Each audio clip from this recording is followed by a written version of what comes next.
as a result of the lateral earth pressure. So what is that when you analyze or when you are designed for a retaining wall, the most important parameters or calculations in the kind of the retaining wall is the lateral earth pressure and also the vertical effective stress.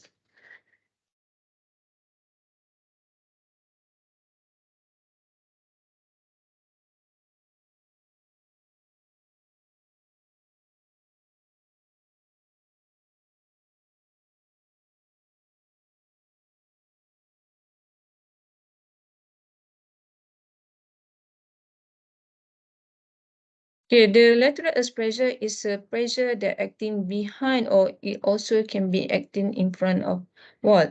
So the stability of wall can be checked due to the sliding, due to overturning or due to bearing capacity. But here the case was focused on the brace excavated wall. So it might be different when you have a simple retaining wall compared to this kind of excavations. But again, just to highlight the major causes, for example, errors in the design of strut, to erroneous pad analysis reflect to the undrained shear strength and also the tire strength of the strut, deficient monitoring at the site, incorrect use of the computer programs. So these are the things besides the major causes of this problem. And behind the theory, what it want to explain or to tell is that this is the pressure. For example, if you have a simple uniform soil strata, and this is the pressure diagram behind the retaining wall. So if you have a uniform distribution of pressure, so the force or the thrust can will be acting one third from its base. And this is for condition freestanding wall. If you have a brace excavation wall, this is supposedly to be on the B. So we're going to assume that the uniform of the lateral earth pressure acting to the wall. Okay, how do we calculate the earth pressure? The earth pressure, the active earth pressure can be calculated by using this formula, Ka times effective overburden pressure. So effective gamma times H is equal to effective overburden pressure. And you calculate with the coefficients of lateral earth pressure Ka. So we're going to have the active lateral earth pressure, or we call it here is the effective earth pressure. So the Ka is depending to the effective frictions angle. So the Ka equal to 1 minus sine effective phi over 1 plus sine phi. Okay, on the top of this slide, table shows you the differences between long-term stability and also the short-term stability. Most of the time when you analyze for long-term stability for long-standing structure, so we're going to take the soil parameter as a drain shear strength parameter, and contrast to the short-term stability, we're going to have an undrained shear strength parameters. And also, for the long-term stability, somehow we can also, or we can call it as an effective stress analysis. For short-term stability, we can call it as a total stress analysis. Um, I think that I have uh, misplaced of this one. For short-term stability, there is no excess for water pressure dissipate. However, for long-term stability, the excess for water pressure will dissipate. And the value or the parameters for long-term stability, you're going to have the prime C and also the prime phi. Whereby for short-term stability, we're going to have the undrained coefficient. But somehow, the undrained coefficient also can be analyzed using total stress and also the effective stress analysis. So in the brace excavation, the displacement are not large and enough for an active failure state to develop. So in this case, according to the Terzaghi 1996, the effective force will be 30% larger than in freestanding wall. Also, the earth pressure diagram becomes rectangular. So this is the mentions on the pressure diagram for different retaining wall. One for freestanding wall, another one is a brace excavation wall. It's not like easy to analyze for having this kind of uniform pressure. However, something that we have to take into account the strut force, the H from the reinforced from the structure H along the wall face or along the brace excavation face. That somehow miscalculation on the force acting to the wall. Okay, for short-term analysis, if you have a total appraisal for short-term stability of a brace excavation for normal consolidated clay, as you can see on the left side, and for over consolidated clay, you can see on the right side. So the difference again, you can have at the bottom of this excavated wall for normal and over consolidated clay. For normal consolidated clay, at the base of this retaining wall, the pressure will equal to the K times gamma H, the active earth pressure. Meanwhile, for brace excavation wall in over consolidated clay, you can see that the distribution pressure at brace excavation wall totally different. You can have some combinations triangular pressure at top and bottom, and at the middle of the brace excavation is a uniform pressure as a rectangular. And also the difference on part of the formula itself. So the K is not as a 1 minus sine effective phi over 1 plus sine effective phi. So the K is equal to 1 minus M for Cu over gamma H. So what is a M? M estimated around 0.8 for normal to slightly over consolidated clay. And again, gamma is the total specific weight of soil. Cu is a undrained shear strength. So the total active earth pressure acting on wall of brace excavation of depth H in over consolidated clay is shown in the figure 11. This is what I want to share with you tonight. So it is important for the principle, the short-term stability analysis can also be performed in effective stresses.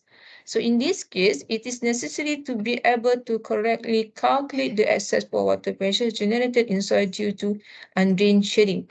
We need this pore water pressure in order to correctly compute the total stresses, but even more importantly, to properly assess the undrained shear strength of the soil. This is what it says that some assumption for simple understanding calculation. We may say that for short-term stability analysis, most of the time we can use total stress by ignoring the presence of pore water pressure. However, some cases for short-term stability analysis, we also can take into account the effective stress strength and considering the effect of the pore water pressure. So what you can see on this table, somehow it says that the short-term stability can be calculated for total stress as well as the effective stress analysis, but need to take seriously on the calculation for pore water pressure.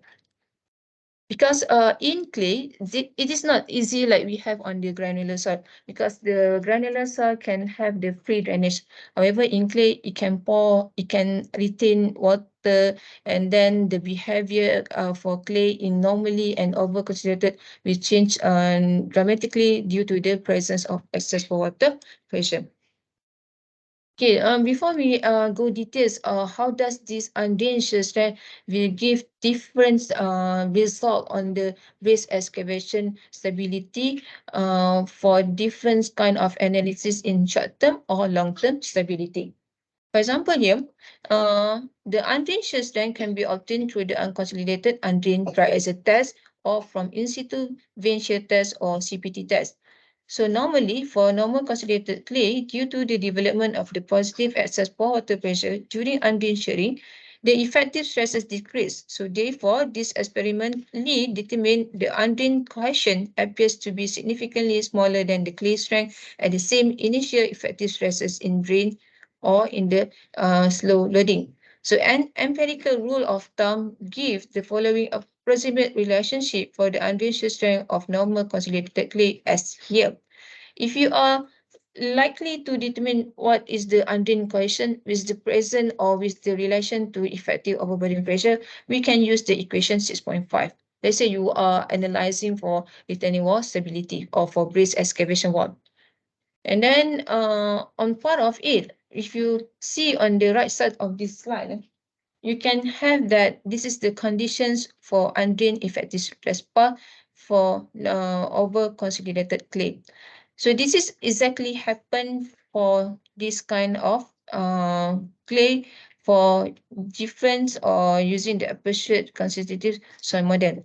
So it says that in reality, normal to slightly over consolidated clay have a tendency to contract during drain loading. So this is the statement referred to this one. Since the water is incompressible in undrained stirring, so this result in positive excess for water pressure. For water pressure, so the corresponding effective stress path to failure in P effective Q stress as a stress path curve to the left from vertical and hits the failure envelope as much lower deviatory failure stress QF related to undrained shear strength equal to 2 Cu. So the statement referred to this image showing that at the initially this is the mean stress of the soil for normal to slightly over consolidated clay. One is having the shearing stage or conditions. You can see that it getting decreased to this kind of the final mean stress. The statement reached to the decreasing until it meets to the critical failure line. The initially tells you that the initial mean stress decreased to the final mean stress. However, it indicates that the increasing of the deviatory stress from the Q naught to the QF. So when we want to explain what's exactly how the overconsolidated behave due to the excess water pressure, due to the sharing, this is we tell you the real behavior of the soil. Instead of we assume that the stress will not change dramatically due to the excess of the water pressure. It says that if you are using a wrongly constitutive soil model to predict the behavior of this clay, that will give you overestimated results. If you are choosing the right appropriate soil model with good understanding of soil mechanic, you can have the estimated correctly. The next one will be on more column model. Basically, once engineers are preferred to use the more column model due to the some reasons, the more column models have 5 parameters that easily can be found from experimental work. Because any experiment, we can have the shear strength C and phi. We also can have the dilatancy angle. We also can have the Poisson ratio and Young modulus. But somehow, when you see on this figures on the right side of this graph is it show that it is totally different for previous graph indicates that initial mean stress and final mean stress is supposedly not similar at one point. So this small column assume that the mean stress and in final and initial will be similarly at one point, increasing until it meet to the final or to the critical state line at this straight line 1M. But this is untrue to tell on the clay behavior because when you see here, this is can give overestimated QF where supposedly QF will be lesser compared to what we have in the more column model. Um, but the more column model is actually assume that the isotropic elastic behavior during pre-failure deformation. In undrained shear loading, there is no volume change is allowed, so this result no pore water pressure being generated. That's why the more column can have this one.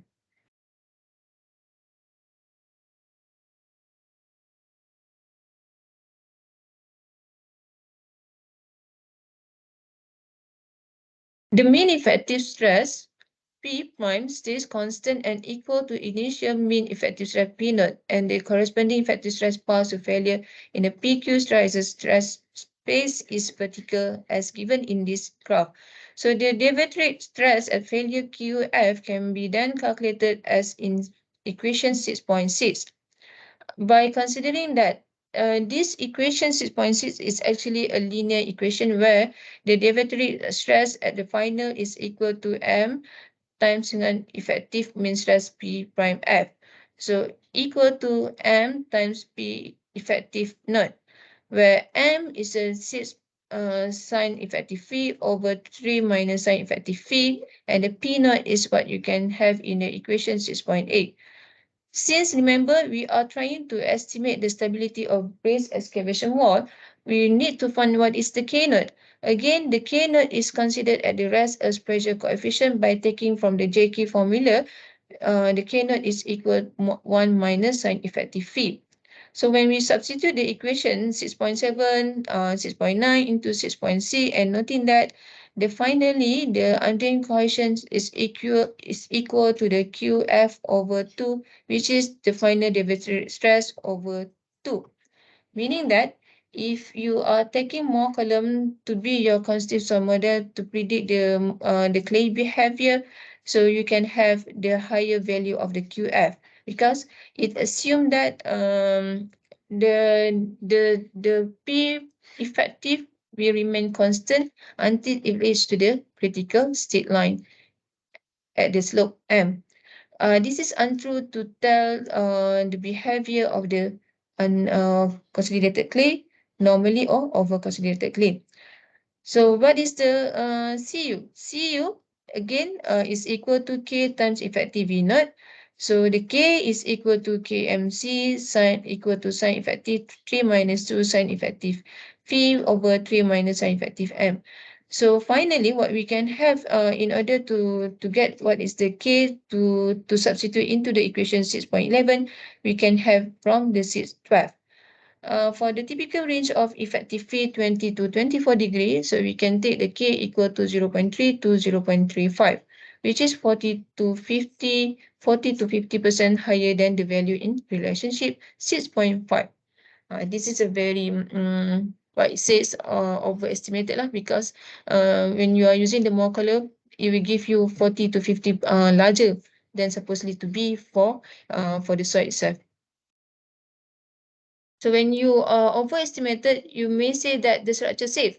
However, when you are doing real site construction at the site, the failure can occur earlier from what you estimated during the stage design. So that's very dangerous when you are overestimated the undrained coefficient with wrongly constituted soil model by more column. Okay, due to the limitations or weaknesses of more column, so they came out with the modified Chemclay model. So the modified Chemclay model proposed by Berlin and Rosker, in contrast, assume plastic behavior in pre-failure deformation using an elliptic yield surface. If you notice just now, more column only show you a linear relationship where it is assumed for elastic failure. But the plastic failure could not be seen on the more column model. However, the plastic behavior can be predicted using the modified Chemclay model as given in equation 6.13. So the 6.13 is actually can be presented by the figure 612, where the figure 612A is shown for undrained effective stress bars for modified Chemclay model, and the B is a constant volume for undrained deformation. So this is the condition where you have undrained coefficient, but in the effective stress analysis. So the image on the left and right figures 612 is actually transformation that projection from A to B, where it shows that for volumetric deformations, you can have some parameters that represent the linear line of the N, VCL, and also CSL. VCL is a virgin critical line, and CSL is a critical state line. So the critical state line is the failure or the critical line that show the structure or the soil will fail. So when you can have this kind of the figure 612 for undrained effective stress, in the modified template for different curve indicates different characteristic before it failed. Meaning that initially the effective P naught and effective PC at this point, once it decreased in the stresses, so it can meet to the one point that call it as a critical state line as the final deviatory stress. So the final deviatory stress is also can be projected in this line of the volumetric deformations versus with the lawn stress or lawn mean stress. So all this explain that the hardening parameter related to the specific volume via the equations of the virgin compression line as in 6.40. So the virgin compression line VC is equal to the N minus lambda ln pre-consolidation pressure. The failure takes place when the stress state P mean final stress and deviatory final stress reaches the critical state line, which in the triaxial stress space is identical to the Moore column failure envelope. So the good thing is that at the end, the modified Kempley model will have the similar relationship to the Moore column as a linear line. So it can come back to the equation. The final deviatory stress is equal to the m times dengan final mean stress. So when we substitute the QF equal to MPF here, according to the modified Kempley model, so what we can have finally, the equations will be totally different for PF and also the QF.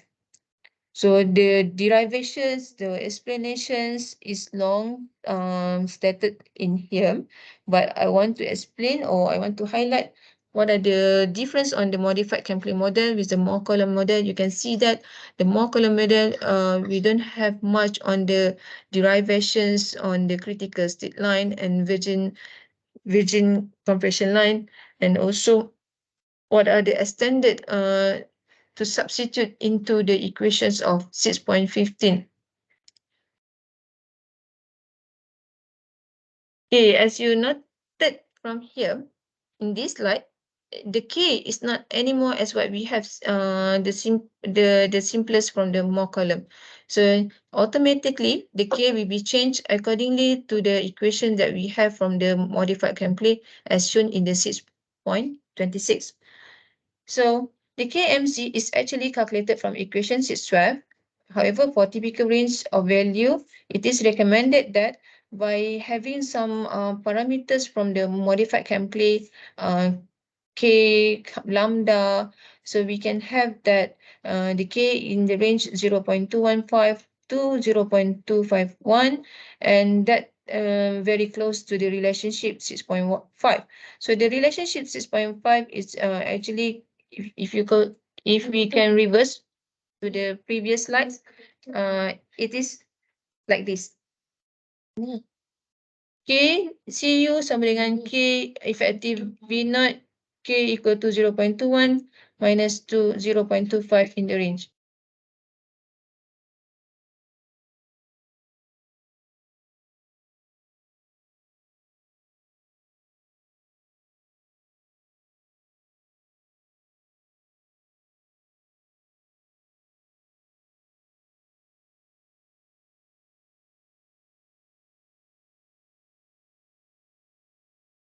Okay, just now modified template. Now it's the original template model. Okay, on part of the theory, kalau you perasan, kita ada lebih kurang 3 teori yang daripada mula Moore column model, kemudian modified template, kemudian original template. So kalau kita buat perbandingan limitation yang ada pada Moore column, that's why we go to the original template ataupun modified template. Modified template dengan original template, dia can counterpart untuk critical state. So the critical state that for plastic deformation behavior. However, in the Moore column, they just considered for elastic behavior. And also, this modified chem clay, original chem clay, dia adalah antara orang kata apa, yang advanced model untuk predict soil behaviour selain daripada more column. More column very basic yang selalu orang guna, tapi selalu boleh bagi error in design because of our simplest assumption where only tackle or only cater for 5 parameters. However, bila kita analyze the soil's behavior, actually the behavior is not on the elastic only. The soil will behave also in the plastic conditions, in the plastic regions. So that's why it says that the more column will give you over predicted result, which contribute to high failure because more column cannot estimate for the plastic condition. But somehow with the modification, with the advance of technology, with the advanced knowledge, the more column has been extended to the advanced constitutive soil model, also called modified chem clay and also original chem clay, where uh, it can tackle back the disadvantage using the more column model. For the original chem clay model, to cater the undrained shear strength, it can be derived from the original chem clay as well in this equation 6.28. What are the differences? If you can see here, uh, it is easiest compared to the modified chem clay because the equation quite straightforward and the vectoric stress at failure is easy to be found, and the equation to transform in order to get the K not much more easier.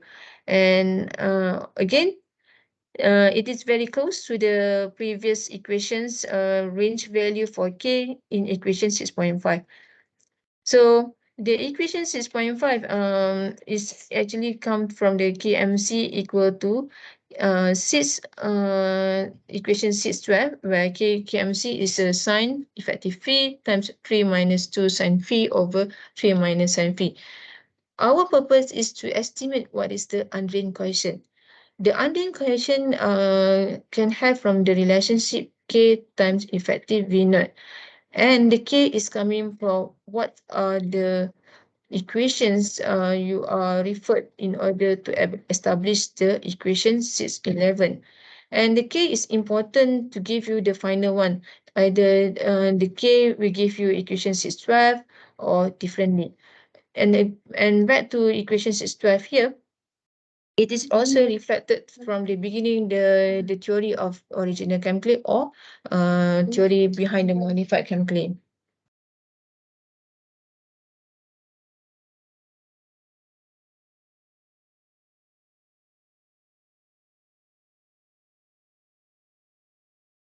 Okay. Okay, the next one is on similarly, masih lagi sambung original chem clay, but finally last equation for chem clay, this is supposedly what we can have. If you remember, sebenarnya apa yang kita nak daripada one linear equation, Q equal to M times effective P. The Q equal to M times effective P is extended to the few equation until we can have the final relationship between Cu with the K and the effective overburden. Summary from these theories. For stability analysis of bridge excavation in saturated normal consolidated clay, it is necessary to determine earth pressure under undrained loading conditions. So the total stress analysis is probably the easiest way to calculate this pressure. The effective stress analysis, in principle, produces the same result provided the chosen soil model is capable of accurate predictions of the undrained shear strength. So it's shown that the more column model overpredicts the undrained shear strength by as much as 50%. In contrast, both the original and modified chem clay model produce very close predictions, both within 1% of the experimental data, in spite of the fact their analytical expressions look very different.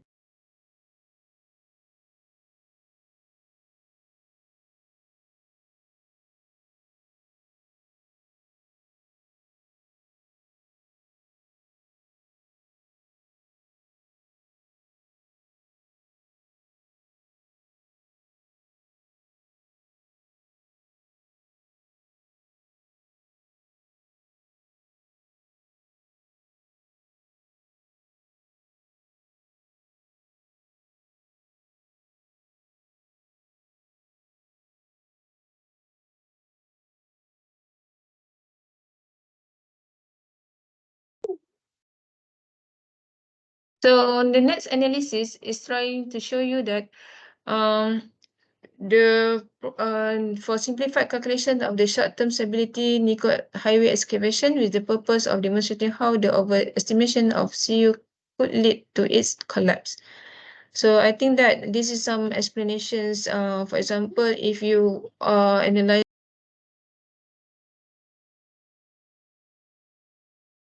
If you are analyzing using the software computer programs such as Platsys, please be aware because of in the Platsys there are method A, method B, and method C. So it's important for the designer to understand what are the best method can be adopted in the analysis. For example, if you are choosing to analyze in the short-term stability with having undrained questions, so the method B much more closely to the real one because it estimated the effective stress analysis by using the undrained shear strength parameters. And if I'm not mistaken, as the report said that the error occurred due to the misunderstanding on the computer program is due to the designer chosen the method A where they use for undrained cohesion for the total stress analysis where it is inaccurate to predict the base excavation.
Okay, just to touch or explain again on the Moore-Collar model, it is assumed for isotropic elastic behavior.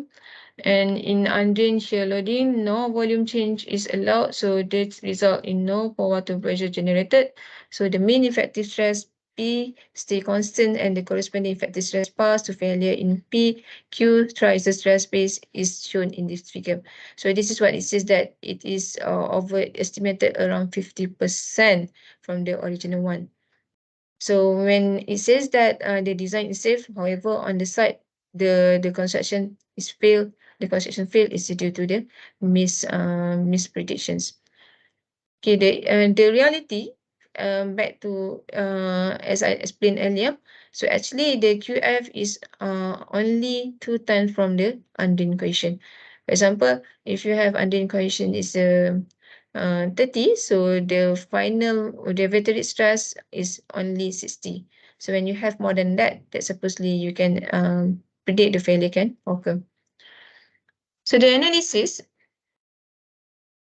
So we go for the first one as shown here for a simplified method from the cone penetration results. So the soil profiles are the soil profiles is shown in figure 613. So the zone of soils are split into upper marine clay and lower marine clay. Both are normal consolidated clay and having this kind of the soil properties are 16 kilonewton per cubic meter for unit weight and effective fee is a 22 degree and under question is a 20 kPa for the upper layer, and then for the lower layer is the 16 for unit weight, effective fee is a 24 degree and under question is a 38 kPa. So remember we are this one is designing for bridge excavation, where at the bottom of the diaphragm wall having the slab. So the soil parameters are shown in this table. So the geologic formations for the site consists of estuarian, fluvial clay, and then it has old alluvium clay, and final depth it has jet grouting piling. So there are many reasons behind the failure. So some of it is structural, and some of it on the geotechnical uh, parameters on part of the design and analysis.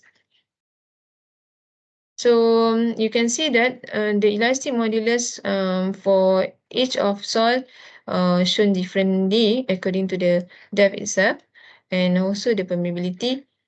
And here is the undrained coefficient for different depth, and it also given you the standard penetration for particular depth of the soil layer. Okay, what it can, since we have the relationship, the undrained coefficient is equal to K times effective overburden pressure from the bridge excavation wall in normal concentrated clay.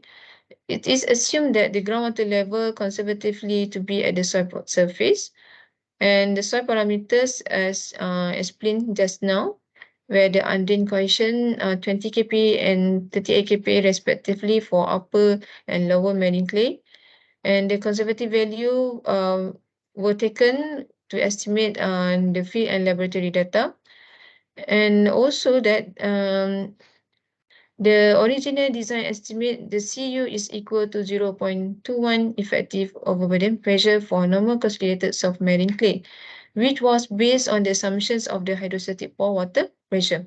This is because the lower marine clay is still undergoing consolidation from the land reclamation of 1970 and under consolidated.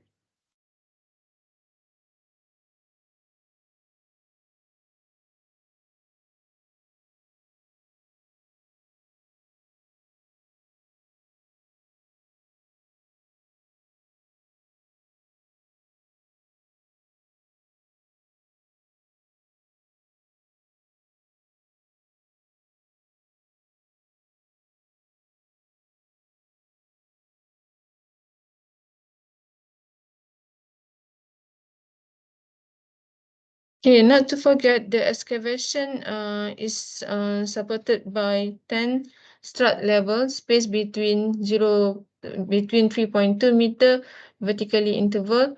So the first strut level was located 1.6 below the surface, and the surface charge is assumed to be equal to 0. So the last 10 strut level was built after the temporary jet grout piling slab at the same level was removed. So this is explanations the construction stages at site.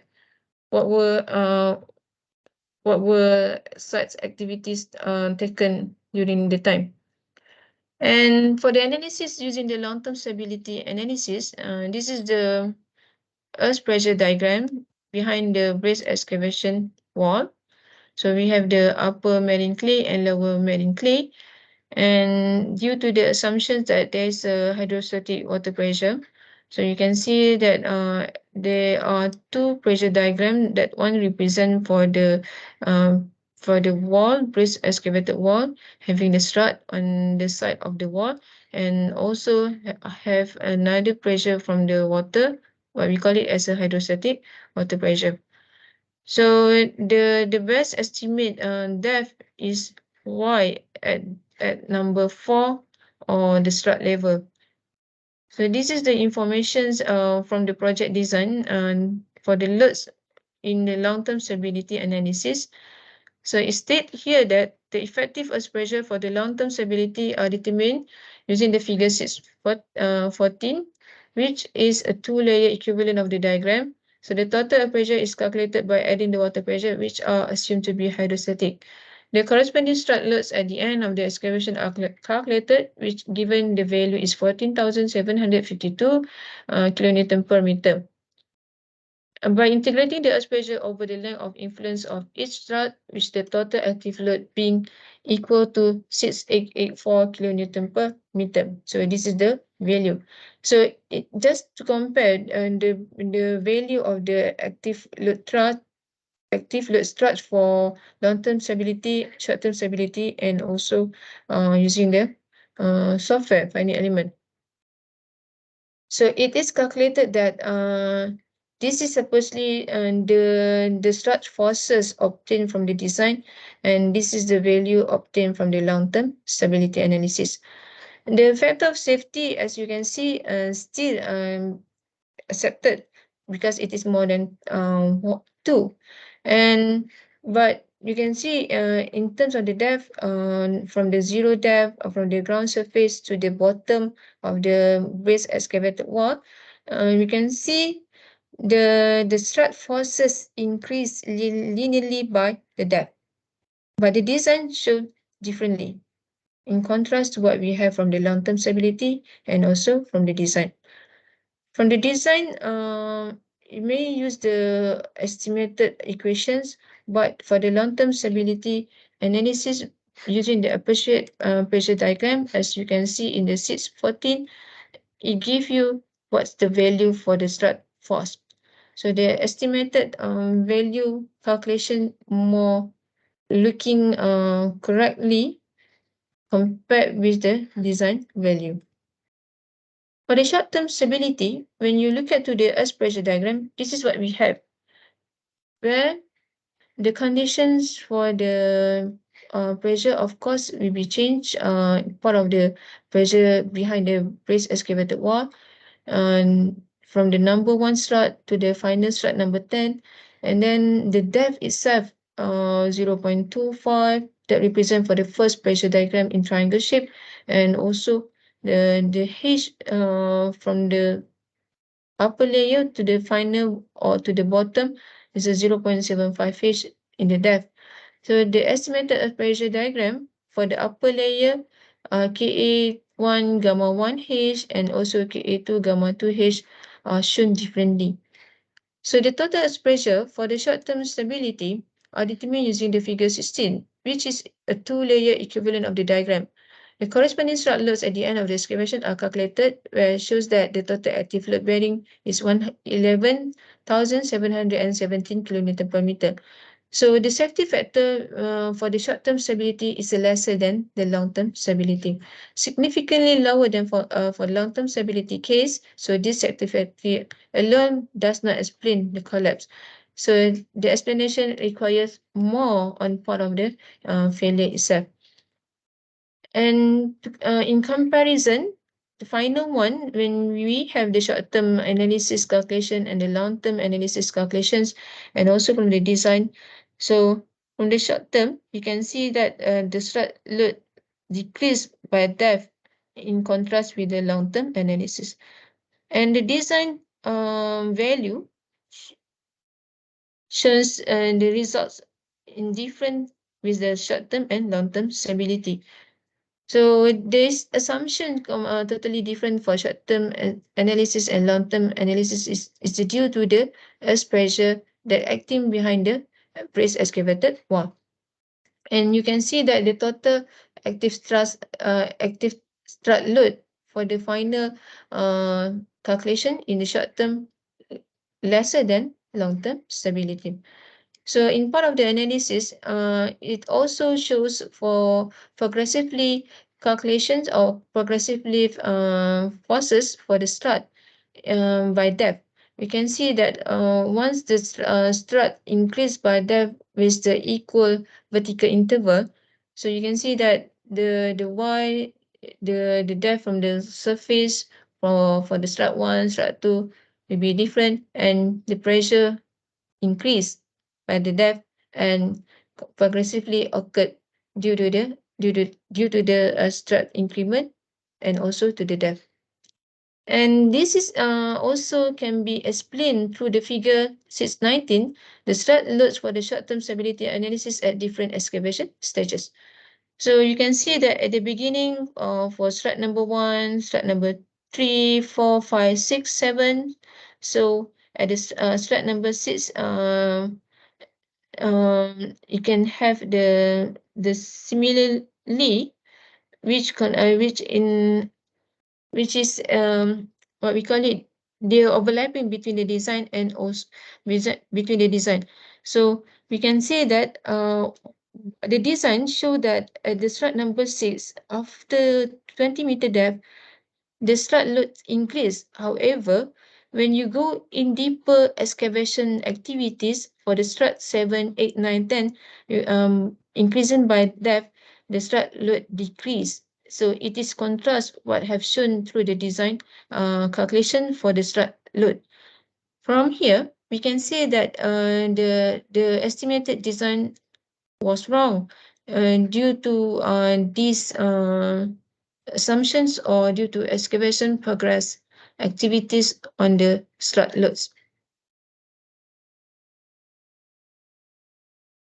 So it says that as the excavation progressed, the load in the sixth strut level approached the design load, and this was exactly the location where the structural buckling problems had been encountered already in February 2004, 2 months before the collapse. So the critical stage of excavations, the removal of the temporary JGP slab before the installations of the 10 strut levels is shown in figure 620. So it says that the slab was removed, and if its full load were transferred to the ninth strut level, the design load in the ninth level would be exceed by 15%. Together with the structural error in the wire beam design, this would lead to the ninth level failure. So the load then would be redistributed to the eighth level strut, as was indeed measured in the figure 6.20p, which would also fail, causing a progressive collapse of the entire structure. At the part from that figure also we can see the calculation error on the structural strut load. Okay, on the part of the design error, from the assumption that we have, for example, the CU under equation for upper marine clay is a 30 kPa, and then under equation for lower marine clay is a 66 kPa. So for comparison, the best estimate of the field and lab test as given from the figure 6.8 is 20 kPa and 38 kPa. So here we can say that by using the more column model, it gave the overestimated undone cohesion, which totally more than have from the field and lab test, as we have 20 kPa and also 38 kPa. So the total earth pressure for the short-term stability analysis are determined using figure 616 with the corresponding strut loads at the end of the excavation, calculated in the table 64 with the incorrectly calculated total active load being given as EA 10,090 kilonewton per meter. And this is the meaning that the total active load was underestimated by almost 17% and the load in the critical lower part of the excavation by almost 30%. So the designer used the factor of safety 1.2 on the strut bearing capacity. So this is another thing wrong lah. So finally, what we can say that because the design was based exactly on these underestimated strut loads and their redistribution during the removal, this underestimation of the earth pressure was one of the major reasons for the design error and excavation collapse. So it's something that can be look at back on the few things. For example, the lateral earth pressure, the strut load forces, and the final one is the undone cohesion of the clay. Okay, it is confirmed that overestimations of undone shear strength resulting in the underestimation of the active earth pressure, one of the major reasons for the Nicoll highway excavation collapse. So it is clearly shown that in appreciate use of the more column model in the finite element analysis that brought this tragedy about. Okay, the figure 621 also shows you the difference comparison calculation analysis at the stage 10 using the design approach for the correct analysis and also for incorrect analysis when the JGP slab is removed. So you can see that if you are using the correct analysis, this is what we can have in the middle line. Kalau incorrect analysis, dia nampaklah macam seolah-olah, oh, still safe, right? However, it shows differently what happened on the site. Okay, the mitigation measure, for example, immediately safety measures taken at the place. When you are doing the monitoring, you place some instruments, so you can see that the deformations of the wall, you can see the deformations of the movement of the soil. Initially, when you record all this monitoring data, you can have some early sign the failure may occur. What are the things that need to be done is do uh, do some analysis or do some current analysis for that particular time. So it's not that we are design at the early stage and then we just doing back analysis when the failure occurred. So the intermediate activities on the site construction should be taken. Also the what we call it, the review design analysis to check whether our design is safe or unsafe during the construction, before construction, and after the construction. Let's come to the short-term stability, long-term stability analysis. And then stages of recovery. In order to do some immediate recovery, they use the foam concrete, which has a low strength and low viscosity concrete. So this type of the concrete can flow into the small voids between the debris and displace the water that has flowed into the excavation. So these are some techniques that they use during the failure occurred. And additionally, on the safety measures, this also need to be carried out by a few professional members, engineers, site workers, any other relevant parties. So what are the lessons learned that we have from here is on the effective risk management. So the potential for major accident due to the construction process or deficiency in the design must be recognized and expedition risk control. It is inappropriate to leave the control of risk only to contractors. So these are some suggestions to be taken by owners and by the professionals, parties involved on the project. So robustness of the design. Robust design is essential. It is provided by identifying the hazard and checking that the proposed design can adequately withstand them. The design should have sufficient redundancy to prevent a catastrophic collapse in the event of failure of any particular element. And the next one is the numerical modeling in geotechnical design. So numerical modeling is become commonly tool or software, computer aided to make our analysis fast. But somehow, before you can use the computer program, it is very recommended to understand what exactly behind the computer software environment. Do you need to understand the theory itself, the functions, the features, the icon on the software. Without this initial, or what we call it, self training, self learning, you just jump and go straight to the design and analysis, afraid that you are doing mistake. So before you can have this kind of modeling using the software, take a look at manual and read the important part of the manual, so you can have what we call it, result yang confident lah bila you dapat tu kan. Tak adalah bila kita nak buat verification, kita pun tak tahu result yang software bagi tu betul ke tak betul. Tu cara dia lah kalau you nak buat analysis menggunakan software. The next one is on back analysis.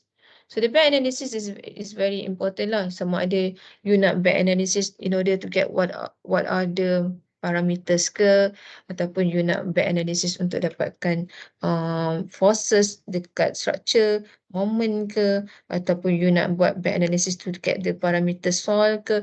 You can have all this kind of back analysis. You nak determine what are the best practice on site ke, stages construction. But again, the complete information about the project is helpful to guide you, to lead you to do the back analysis. So, for example, here, a proper back analysis should be done with understanding why the design is not performing as originally predicted, not just to increase the design level. The input soil properties should be adjusted to allow for the displacement and forces to fit the measurement.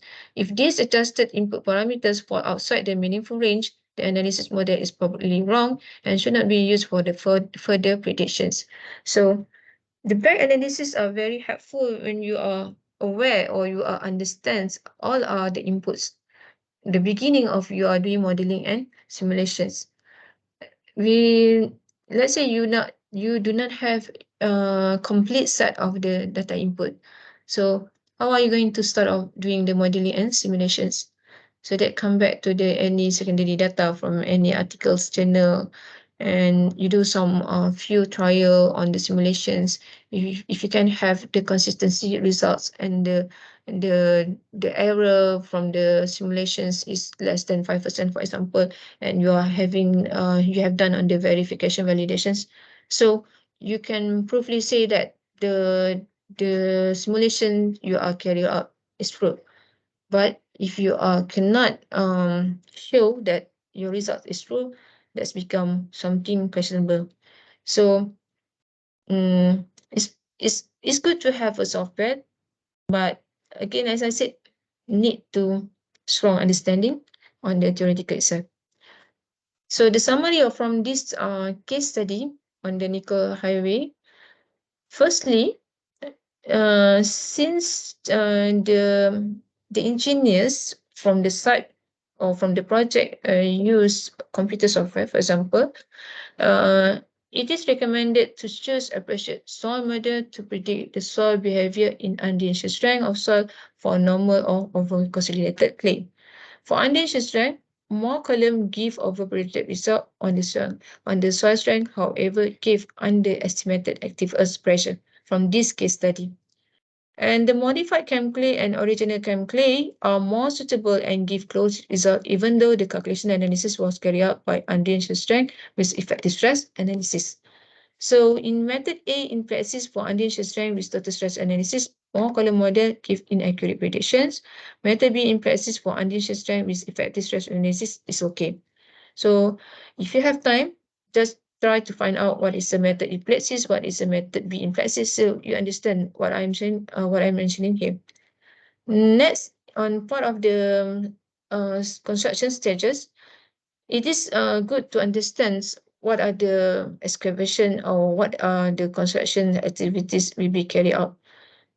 And for this particular problem, it's not say that the construction activities were wrong, but it only mentioned due to the insufficient monitoring data, due to the design error of the strut loads, active earth pressure, and also the geotechnical misleading assumptions.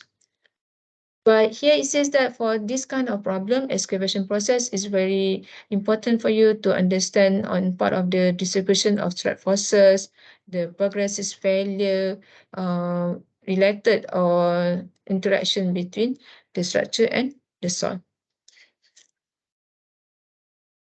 Okay, any question? Next week will be our last case study for tunnel excavation. So today is only on this Nicoll Highway sahaja.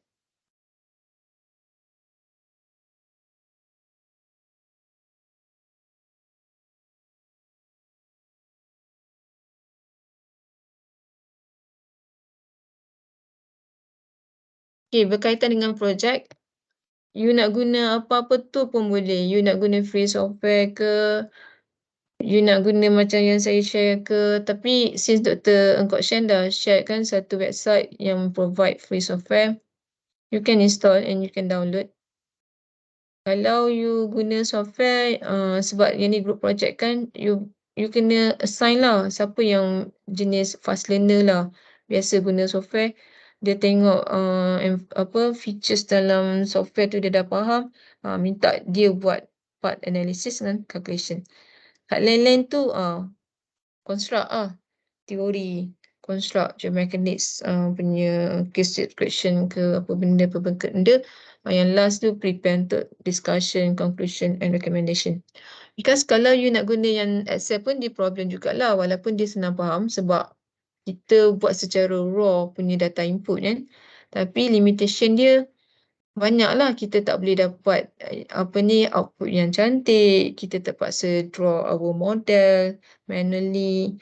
Kalau you guna software senang, you draw by lines pun you punya image tu dah ada. Senang lah, buat masa untuk guna, untuk memahamkan software tu lah yang perlu komitmen semua orang lah untuk betul-betul lah nak buat.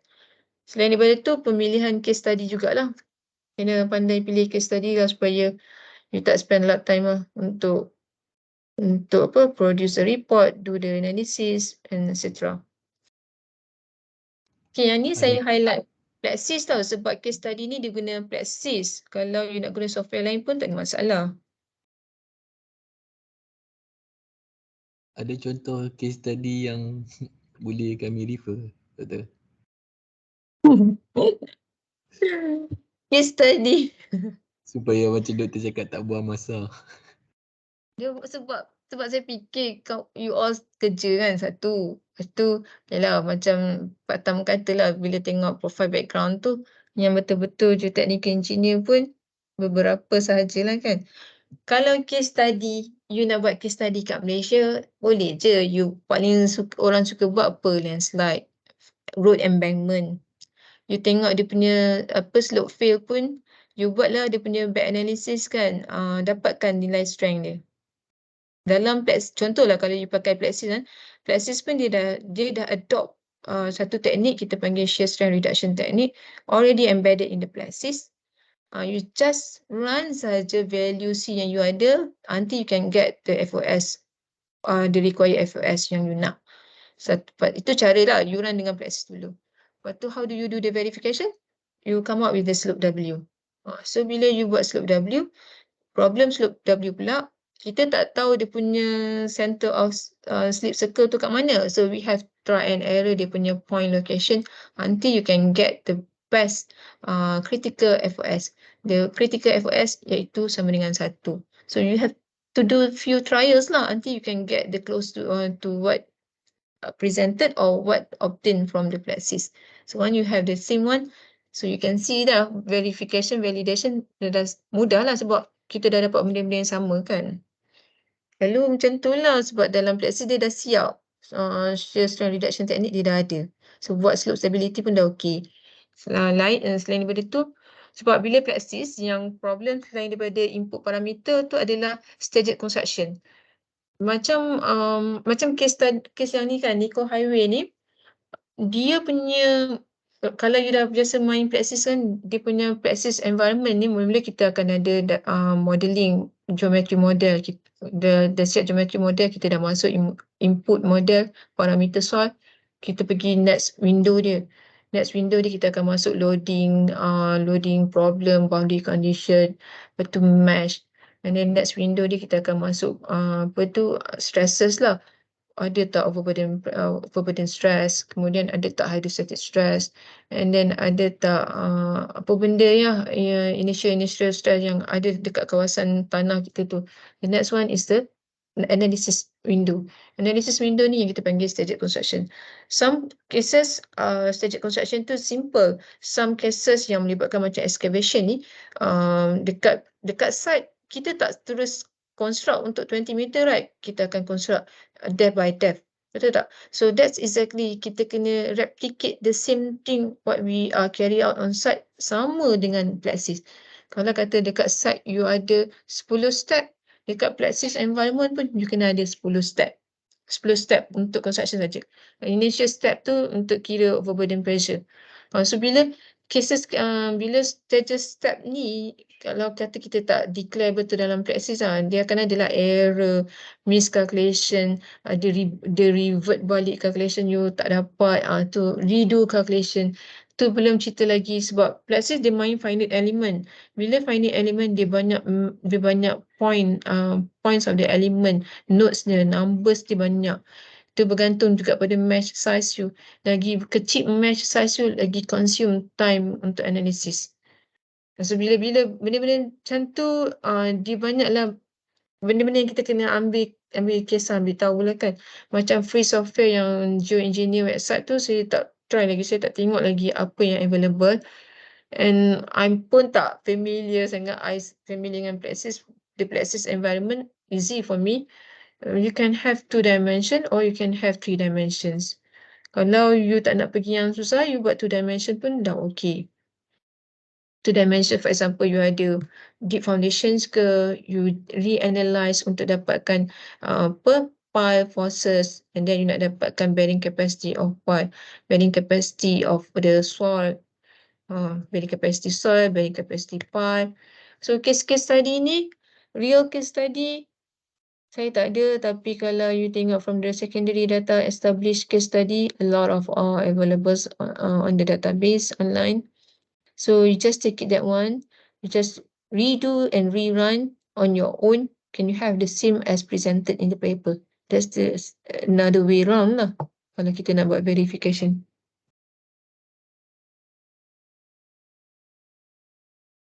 So nanti dalam Plexis tu kita buat comparison between apa je doktor?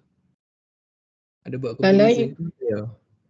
of course, because you buat validation kan, nanti dekat chapter yang apa point number 4 tu kan, result and discussions, kita akan verify kalau you ambil case study dari secondary data, artikel-artikel kan, you dah model balik dalam Plexis. Kalau you can get the same one, okay lah kan. Maknanya itulah verification you. Contoh, artikel yang you refer tu, assumption dia lain. Artikel yang you buat tu, assumption dia lain. So, antara awak assumption yang berbeza, tapi dia contribute to the same answer. For example, this one, Nicoll Highway. Nicoll Highway, dia buat 3 approach. First, dia menggunakan more column theory. Second one, dia menggunakan modified Chemclay. And the third one, dia menggunakan original Chemclay. Original Chemclay, modified Chemclay, even though the theory behind it to derive until can get the undrained coefficient berbeza, by the end, dia punya error displacement around 1%. So, itu pun cara verification juga. Maknanya walaupun assumption from the theoretical background berbeza, tapi dia punya result sama.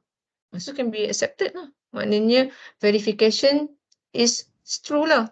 Sebab dia tak lari jauh. Kalau you buat more column, part of the assumptions totally different lah, because limitation of the more column, modified Chemclay pun berbeza. So dari segi verification, dia very a huge difference, around 50%. This case example yang untuk Nicoll Highway. So bila dia buat verification, dia nampak lah kan, kalau kita pakai more column, result dia macam ni. Kalau kita pakai modified Chemclay, result macam ni. In the difference tu, you can see the final value berapa. You nak apa basement value awak. Macam Nicoll Highway ni, dia punya basement dia design value yang dia dapat tu. Kemudian dia reanalyze, dia back analyze menggunakan different constitutive soil model. Because the different constitutive soil model will give you different established CU. Nilai CU yang terhasil tu berbeza kan. More column bagi CU macam ni. Value dia berapa.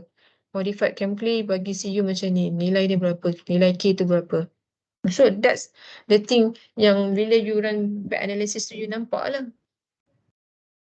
So maksud dia kalau macam kita nak cari case study tu, parameter yang kita perlukan untuk conducting analysis tu semua yang ni aku kena ada cohesion, friction angle, limit weight semua kena ada lah. Dia bergantung. Kalau problem you rumit, complex, more column tak cukup untuk you analyse. Oh. Dia akan pakai advanced constitutive soil model. Contohnya hardening soil model. Tapi result dia memang akan out lah. Result out lah kan. Oh, so maksudnya yang saya cakap tadi tu more column-nya model lah. Awak kalau macam soil profile data, ambil yang di-presented dalam paper tu complete SPT number ke at least. Kemudian ada soil information on the sea, ada phi, ada gamma, ada yang modulus ke, Poisson ratio ke. Itu benda-benda penting lah. Lepas tu kalau problem you melibatkan structure, contohnya foundation ke, retaining wall. So parameters tu pun penting. So you nak back analyze. Because macam contoh Nicoll Highway ni kan, dia buat back analysis. Dia nak find out apa punca utama failure dia. Kalau you nampak tadi ada 4 kan. 2 tu daripada structure, 2 tu daripada soil. Soil contohnya dia overestimate nilai CU dan dia salah guna constitutive soil model. On part of the structure, strut load dia kira lain kan. Kemudian tu. So bila ada soil structure interaction, you nak tahu back analysis tu main causes dia kat mana. So sama lah juga kalau you buat problem soil structure interaction tu, you have to back analyse, cari apa main triggering factors dia. Structure ke soil?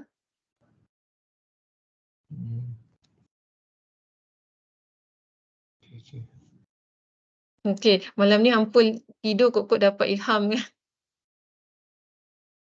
Rasa pensan tu. Jangan biasa lagi. Alah, apa jumpalah Dr. Eng ke? Kalau Dr. Eng boleh bagi hint.